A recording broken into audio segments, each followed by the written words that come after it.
John 1:1, and the Word was God. Trinitarians will go to this one verse when defending their doctrine. John 1:1 reads, "In the beginning was the Word, and the Word was with God, and the Word was God." They assume that the word, or logos in Greek, is directly in reference to Yeshua. Let's define logos and find the true meaning of John 1:1.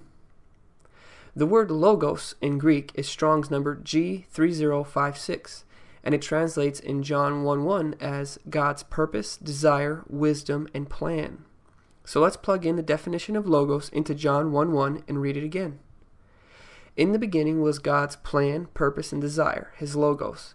And God's plan, purpose, and desire was one with God. And God's logos was just as God was.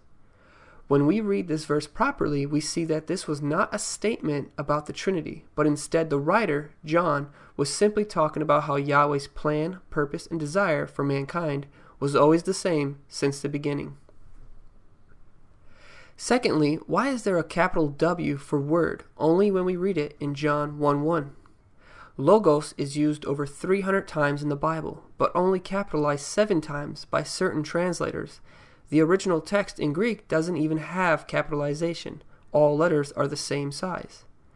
There's no good reason to capitalize logos. This only creates confusion for the reader, giving them a preconceived notion that John 1:1 is talking about Yeshua. Just as we see Yeshua being called the Word made flesh, so also we see the written Word of God, the Bible, being the Logos of God also.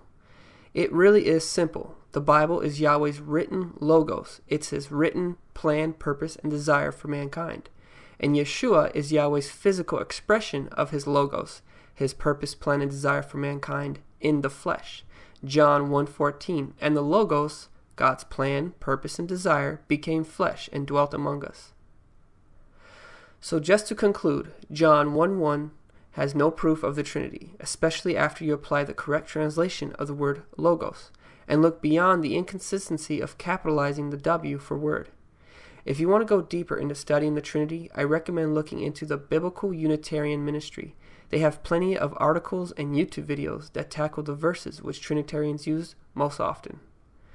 And lastly, as words of encouragement, don't be afraid to test the Trinity. 1 Thessalonians 5:21. Test all things. Hold fast to what is good. Please share and subscribe. Thank you.